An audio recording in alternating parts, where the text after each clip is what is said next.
I just realized the rear of the car kind of reminds me of Galvatron from Transformers, the Michael Bay version, or I should say like Megatron because he renamed himself or whatever. I'm gonna do the old Spite stuff. Look at that. Now look at that. Now look at that. Now look at that. Like, don't tell me that two doesn't look similar. So Transformers 1, 2, 3, he's Megatron. That's in the third. Spoilers. And then he is used to create human-engineered Transformers. So he's named Galvatron by the corporation who uses him. And then by the fifth movie, he renames himself to Megatron. The fourth movie, I actually liked it a lot. Like, if you ask me like which one to recommend from the Michael Bay movies, 1 and 4. There was hinting of Unicron in the fifth movie, but the fifth movie ended up being such a trash dumpster fire that they kind of did a soft reboot with Bumblebee, and Bumblebee was actually really good to watch. But yeah, if I would like have to recommend my favorites from the Bay movies, the first one and the fourth one. Second and third are okay. I know a lot of people hate the second movie. The fifth one is just really bad. Like, it's all over the place. It has its moments, but it's all over the place. And sometimes it doesn't know what it wants to be. There's a fan re-edit of that movie that's going around, but I don't know how much is actually savable from that movie. So it's not even finished yet, but if you search it up on YouTube, there's a guy whose like profile picture is a silhouette of him holding a camcorder like this, and he's working on a fan edit of Transformers 5. Been working on it for a while now, and he shared like one scene that was kind of finished, I guess, and that looked actually pretty good. So he uses the extended cut. He thinks of including other music and stuff like that, getting rid of plot points that didn't work and stuff like that. So it sounds interesting, but I don't know how much is savable from that movie. Keep in mind, fan edits are cool. I just don't know how much is savable from Transformers 5. Fan edits of movies can be cool. Battle Stage 3, since I mentioned it initially. Battle Stage 3 came out without any monologue in it, or dialogue, or anything like that.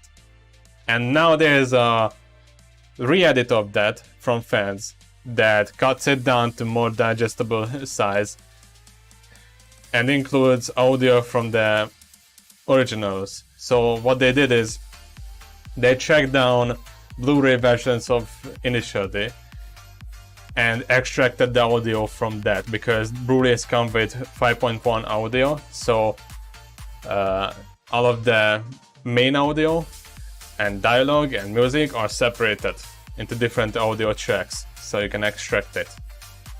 So at least that's how it is with Initial D. So they track down the Blu-ray versions, use the stuff. It's a non-profit stuff. It's been floating around on the internet. It's actually pretty okay. Like, a lot of effort was put into it. I think 2 months of work or something like that is what took them to re-edit stuff. I don't know how much is actually savable from Transformers 5, but I wouldn't mind watching it again just to see that re-edit. And again, I know a lot of people hate the Transformers 4 as well, but I found it pretty cool.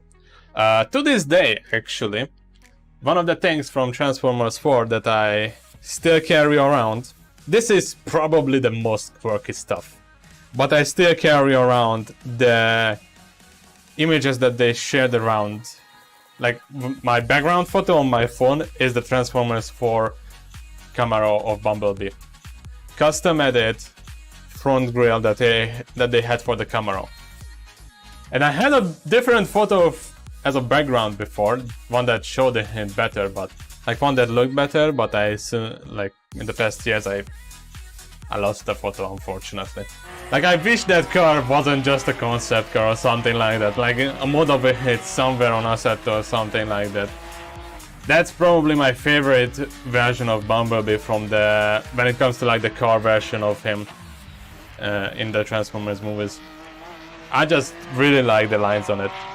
Alright, so this day has been crazy.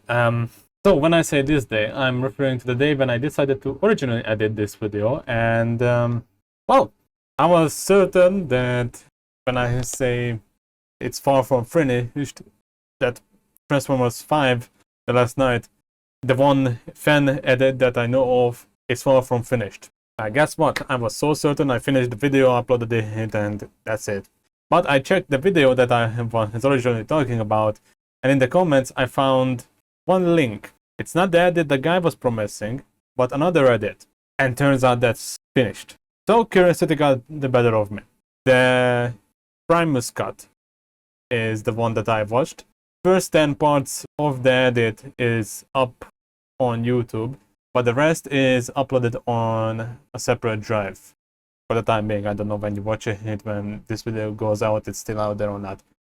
There were a few things that I had to do to be able to watch it without problems in one sitting. So I had to download all of the episodes, mash them into one, and unfortunately, there's a fade to black effect with most of the episodes, so I had to find a places where I can cut it so I don't get any fade to black moments, and render it out as a video itself. So the rendered video itself, it's under 2 hours, so pretty normal length for a movie. Either way, how's the edit?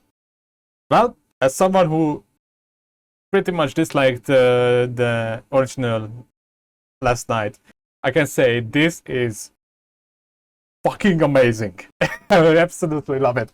I absolutely love this edit. I don't know how, probably thanks to how on point the description about is the project, because it has a trailer and in it says consistent aspect ratio, less shitty humor, and color grading.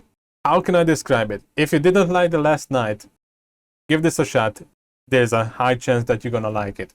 For those wondering what are the changes that I've noticed, well, first of all, a lot less human stuff, a lot less immature jokes, and overall darker mood. A lot of music has been replaced, and there were some changed effects in the movie. So, for example, for those who don't want spoilers, who click off here, movie starts with Optimus landing on Cybertron. That's, in my opinion, a really good change, because there's no forced on narrative. Yes, the night stuff mentioned throughout the movie as it was. Yes, the Bitwiki line is still there. Yes, the talisman still disappears after a while, but guess what? The movie itself, the cuts are better, the pacing is better. Like, you can actually tell what's going on, and I've actually realized that there were some good jokes in this. There were jokes that I guess now either I forgot about them when I watched it, or the movie itself originally was too long that they just didn't stick out, but this time they actually did. Here's the thing, the movie has actual mood. I don't know how to describe it, other than when the Autobots are hiding, it actually feels like they are hiding. When they are joining the battle, it actually feels like it makes sense. There were some pretty good changes, I would say. Optimus Prime becomes Nemesis Prime, we all know. It sucks in the original movie, it stands for like 5 minutes in total. However, in this version, once he actually becomes Prime, the flames, I noticed, they were color graded to purple on him. So there's more than just the eyes changing, which I thought it was cool. Same thing when Quintessa uses the staff. The effects were changed from blue sparks to purple sparks, so it makes sense that, you know, Prime turned evil, he became purple, and the sparks would be purple as well. Later down the movie, I guess the editor forgot to keep that up, or it would have been hard to keep it up, but I thought it was a good addition there. By far the biggest thing that I appreciate in it is music change. There are a lot of songs from different movies here, and a lot of them from earlier Transformers movies, and it actually fits. It's really good. I like it. I love it. And I don't know how to describe this other than, if you hated The Last Night, this might not win you over. But if you want an experience, want to experience this movie in a way that doesn't suck and makes it actually good, makes it a movie that you can recommend to others, you're not gonna get better than this. The fan service with the music is excellent. I find it. The short better than Bumblebee and Barricade has. The music from the first movie is brought back when Prime arrives on the dragon. They bring in the music from the second movie when he drops out from the airplane. It's just good stuff. I love it. At the end of the movie, we hear Linkin Park, and one really, really good addition I like is, for those who don't know, unfortunately Chester passed away. The lead singer of Linkin Park passed away a good few years ago. He took his life, and the song that unfortunately stuck around for many people from the last album was about what happens if someone dies. Who's gonna care about it? The movie ends with Linkin Park songs. We got What I've Done, New Divide, Iridescent, and after all that, we get One More Light. So ending a movie with that was just awesome. Not to mention that the credit scenes itself is also an homage for the 5 movies. Scenes are playing back to back from all 5 movies while Linkin Park plays underneath it. It's such a cool detail to it. I don't know how else to describe this. This edit made me like The Last Night, which was the only Transformers movie that I can say that I disliked. The original version sucks. This is single-handedly the best way to experience Transformers The Last Night.